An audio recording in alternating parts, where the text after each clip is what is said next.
Hey everyone, in this video I'll show you how to fix missing Steam game icons on your desktop. If you've noticed that some of your Steam games don't have icons, don't worry, it's an easy fix. If you find this video helpful, don't forget to hit the like button and subscribe to the channel for more tech tips. Let's get started. First, open your Steam library and find the game with the missing icon. For example, I'll use Cricket Game. Right-click on the game, go to Properties, then click on Installed Files. Here, you'll see an option called Verify Integrity of Game Files.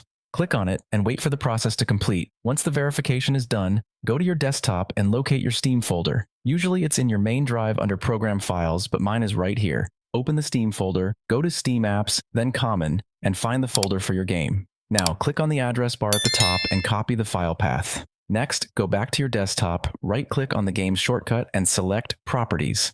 Go to the Shortcut tab and click Change Icon. Paste the file path you copied earlier and press OK.